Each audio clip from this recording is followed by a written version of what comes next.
morning students. Today we are going to discuss regarding about second chapter principles of management. First one is meaning of principles of management. Principles of management refers to this is a statement about some truth or phenomena which provides useful information for managers to take decision making and performing of any activity in a business organization. Business organizations, these ಸಾಕಷ್ಟು departments ಇದೆ, ಸಾಕಷ್ಟು divisions ಇದೆ. Each divisions have each managers in an organization. Business organization ನಲ್ಲಿ ಸಾಕಷ್ಟು managers work ಮಾಡಬೇಕು. ಅವನಿಗೆ ಕೆಲಸ ಮಾಡೋದಕ್ಕೆ ಅವನಿಗೆ ಬೇಕಾದಂತಹ ಯೂಸ್ಫುಲ್ ಇನ್ಫಾರ್ಮೇಷನ್ಸ್ ನ ಮತ್ತೆ ಗೈಡ್ಲೈನ್ಸ್ ನ ಕೊಡ್ತಾ ಹೋಗುತ್ತೆ principles of management. Principles of management ಅಂತ ತಗೊಂಡಾಗ ಪ್ರಿನ್ಸಿಪಲ್ಸ್ ಆಫ್ ಮ್ಯಾನೇಜ್ಮೆಂಟ್ ಅಲ್ಲಿ ಟೂ ಟೈಪ್ಸ್ ನ ನೋಡ್ತಾ ಹೋಗ್ತೀವಿ. Generally, principles of management includes two types. First one is general management. Next one is scientific management. Scientific principles of management and general principles of management. Total general principles of management 14 ಇದೆ. Total scientific principles of management 5 ಇದೆ. General principles of management and scientific principles of management are principles of management. It is a statement about some truth or phenomena. ಇದು ಸತ್ಯವಾಗಿರ್ತಕ್ಕಂತಹ informations ಅನ್ನ manager ಗೆ ಕೊಡ್ತಾ ಹೋಗುತ್ತೆ to take decision making. So decision making refers to right person, right time, right place, right decision.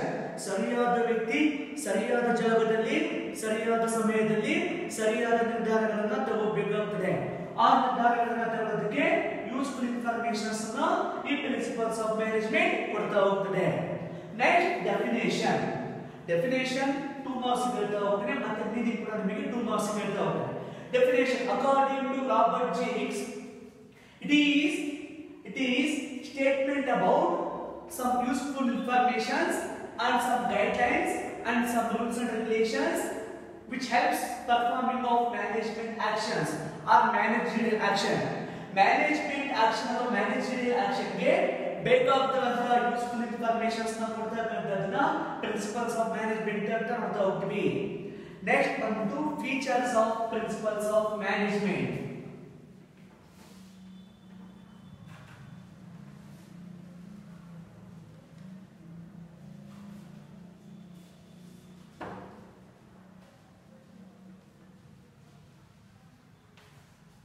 Features, the first one, universal applicability.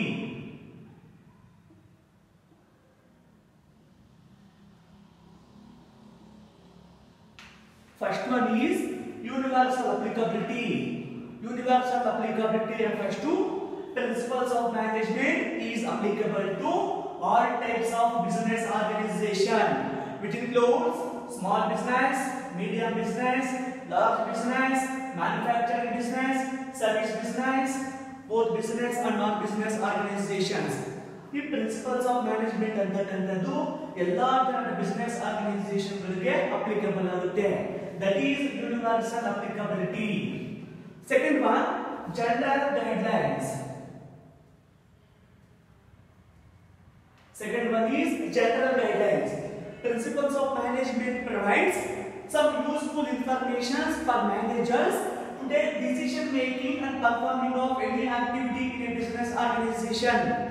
ಒಬ್ಬ manager ಆದವನು for example production manager, sales manager, marketing manager, HR manager, finance manager, ಈ ಎಲ್ಲಾ ಮ್ಯಾನೇಜರ್ಗಳಿಗೆ ಬೇಕಾಗಿರುವಂತಹ useful informations ನ general guidelines ನ ಅಥವಾ ಸಾಮಾನ್ಯವಾದಂತಹ informations ಅನ್ನ ಈ ಪ್ರಿನ್ಸಿಪಲ್ಸ್ ಆಫ್ ಮ್ಯಾನೇಜ್ಮೆಂಟ್ ಕೊಡ್ತಾ ಹೋಗೋದನ್ನ ಜನರಲ್ ಗೈಡ್ಲೈನ್ಸ್ ಅಂತೀವಿ. Third one, formed by practice and experimentation. Formed by practice and experimentation. Principles of management are modified by managers on the basis of practice and experimentation. It may not modify overnight. ಒಂದು ರಾತ್ರಿಯಲ್ಲಿ ಇದು modify ಮಾಡೋದಾಗಲ್ಲ. Example, ನಾನು production department ಅಲ್ಲಿ ಮೆಷಿನರಿನ change ಮಾಡ್ತಾ ಇದ್ದೀನಿ ಅಥವಾ machinery ಬಂದಾಗಿ ಜಾಸ್ತಿ ಎಂಪ್ಲಾಯಿನ use ಮಾಡ್ಕೊತಾ ಇದೀವಿ. Changing in manufacturing technique. Example, 10 ಜನ ಎಂಪ್ಲಾಯಿ ಬಂದಾಗಿ ಒಂದು ಮೆಷಿನರಿ ಆನ್ ಮಾಡ್ಕೊತಾ ಇದೀವಿ. ಈ ರೀತಿ ಇಲ್ಲಿ formed by practice and experimentation. ಈ ಪ್ರಿನ್ಸಿಪಲ್ಸ್ ಆಫ್ ಮ್ಯಾನೇಜ್ಮೆಂಟ್ ಅಂತಕ್ಕಂಥದ್ದು ಅಬ್ಸಲ್ಯೂಟ್ ಅಲ್ಲ ಅಥವಾ exact as per situation principles of management ಅಂತ ಏನು ಮಾಡ್ತಾ ಹೋಗ್ತೀವಿ ಅಂದ್ರೆ ಮಾಡಿಫೈ ಮಾಡ್ತಾ ಹೋಗ್ತೀವಿ. Principles of management are modified on the basis of practice and experience of manager. ಇದು 1 ಮಾರ್ಕ್ಸ್ ಹೇಳ್ತಾ ಹೋಗ್ತೀವಿ. Next fourth one, flexible. Next fourth one, flexible. Flexible means not fixed, not fixed, or not absolute, or not exact. Principles of management, it is a statement about some truth or phenomena. It is not exact, it is not accuracy, it is not absolute. As per situation, some rules and regulations can be changed. ಹೊಸ principles ನ as per situation ಏನು ಮಾಡ್ತಾ ಹೋಗ್ತೀವಿ, change ಮಾಡ್ತಾ ಹೋಗ್ತೀವಿ. ಅದನ್ನ ಏನಂತೀವಿ, flexible ಅಂತೀವಿ. ಫಾರ್ ಎಕ್ಸಾಂಪಲ್, ಒಂದು ಕಾಲೇಜಲ್ಲಿ ಮಾರ್ನಿಂಗ್ 8:30 ಇಂದ ಈವ್ನಿಂಗ್ 5 o'clock ತನಕ ಕ್ಲಾಸ್ ಮಾಡ್ತಾ ಇರ್ತೀವಿ. ಸಪೋಸ್ ಸಮ್ ಸ್ಟೂಡೆಂಟ್ಸ್ ಫೇಲ್ ಆದಾಗ ನಾವು ಮಾರ್ನಿಂಗ್ 7 ಇಂದ ಈವ್ನಿಂಗ್ 7 ತನಕ ಕ್ಲಾಸ್ ಮಾಡ್ತೀವಿ. ಈ ರೂಲ್ಸ್ ಅಂಡ್ ರೆಗ್ಯುಲೇಷನ್ಸ್ ಏನು ಮಾಡ್ತಾ ಹೋಗ್ತೀವಿ, ಆಸ್ ಪರ್ ಸಿಚುಯೇಷನ್ ಚೇಂಜ್ ಮಾಡ್ತಾ ಹೋಗ್ತೀವಿ. ಆಸ್ ಪರ್ ಸಿಚುಯೇಷನ್ಸ್ ನ ಚೇಂಜ್ ಮಾಡೋಣ flexible. Flexible means it is not fixed, it is not absolute, it is not exact, it is not final. As per situation, principles of management can be modified.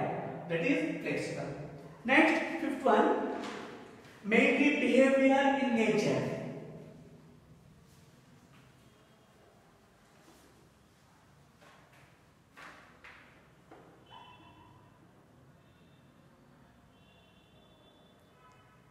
Mainly behavior in nature. Principles of management is based on behavior. For example, it shows the relationship between material resource and human resource. Principles of management is based on behavior of human being, which means it shows the relationship between material and human resource. For example, ನನಗೆ 100 resources ಇದೆ. 100 resources ನ use ಮಾಡ್ಕೊಂಡು 1000 goods ನ manufacture ಮಾಡಬೇಕು. Resources availability is 100. Message is there to manufacture 1000 goods and services. It is my responsibility. ಇದು ಜವಾಬ್ದಾರಿ ಇದೆ. 100 resources ನ ಯೂಸ್ ಮಾಡ್ಕೊಂಡು 1000 goods and services ನ ಮ್ಯಾನುಫ್ಯಾಕ್ಚರ್ ಮಾಡಬೇಕು. Resources ನ ಆಪ್ಟಿಮಮ್ ಆಗಿ ಯೂಸ್ ಮಾಡಿಕೊಂಡಾಗ if myself utilize optimally all resources, which helps manufacturing of goods and services with minimum cost, maximum production. ಕಡಿಮೆ ಕಾಸ್ಟ್ ಅಲ್ಲಿ ಮ್ಯಾಕ್ಸಿಮಮ್ ಪ್ರೊಡಕ್ಷನ್ ಮಾಡೋದಕ್ಕೆ ಹೆಲ್ಪ್ ಮಾಡುತ್ತೆ. ರಿಸೋರ್ಸಸ್ ಅವೈಲಬಿಲಿಟಿ ಮತ್ತೆ ಹ್ಯೂಮನ್ ರಿಸೋರ್ಸ್ ಎರಡರ ಸಂಬಂಧವನ್ನು ತೋರಿಸೋದನ್ನ ಪ್ರಿನ್ಸಿಪಲ್ಸ್ ಆಫ್ ಮ್ಯಾನೇಜ್ಮೆಂಟ್ ಹೇಳ್ತಾ ಹೋಗ್ತಾರೆ. Next one, sixth one, cause and affect relationship.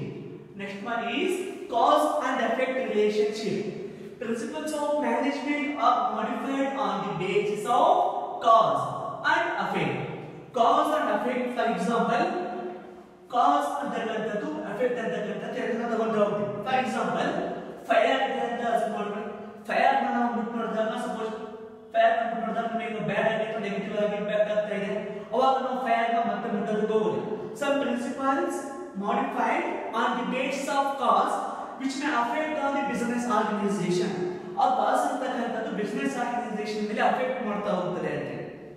Next one, contingent. Next seventh one ಇದೆ ಕಾಂಟಿಂಜೆಂಟ್.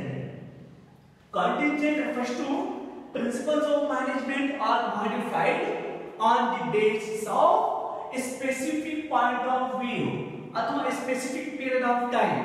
Principles of management ಅಂತಕ್ಕಂಥದ್ದು ಕಾಂಟಿಂಜೆಂಟ್, unexpected ಅಂತ ತಗೊಂಡು principles of management modified for a specific period of time. Example, ನಾವು 6 month ಮಾತ್ರನೇ 8 hour class ಮಾಡ್ತಾ ಹೋಗ್ತೀವಿ.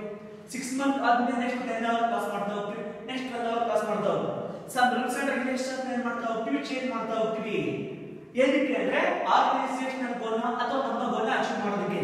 Business organisation ಈ principles of management ಅನ್ನು ಮಾಡಿಫೈ ಮಾಡ್ತಾ ಹೋಗುತ್ತೆ ಸ್ಪೆಸಿಫಿಕ್ ಪಾಯಿಂಟ್ ಆಫ್ ವ್ಯೂ. ಆ ಸ್ಪೆಸಿಫಿಕ್ ಪಾಯಿಂಟ್ ಆಫ್ ವ್ಯೂ ಏನಕ್ಕೆ ಯೂಸ್ ಆಗುತ್ತೆ ಅಂದ್ರೆ ಆರ್ಗನೈಸೇಷನಲ್ ಗೋಲ್ನ ಅಚೀವ್ ಮಾಡೋದಕ್ಕೆ. Principles of management are contingent. Some rules and regulations are introduced by manager for achieving specific goal of an organization. Each and every employee are liable to work towards achieving of organizational goal. Organizational goal achieve ಮಾಡೋದಕ್ಕೆ ಎಲ್ಲ employee concentrate ಮಾಡಿ work ಮಾಡಬೇಕಾಗುತ್ತೆ. ಆಗ ಮಾತ್ರ organisational goal achieve ಮಾಡ್ತೀವಿ. Next topic ಬಂದ್ಬಿಟ್ಟು general principles of management ಅಂತ ಹೇಳಿದೆ, ಅದು ನೆಕ್ಸ್ಟ್ ಮಾಡ್ತಾರೆ. Okay, thank you.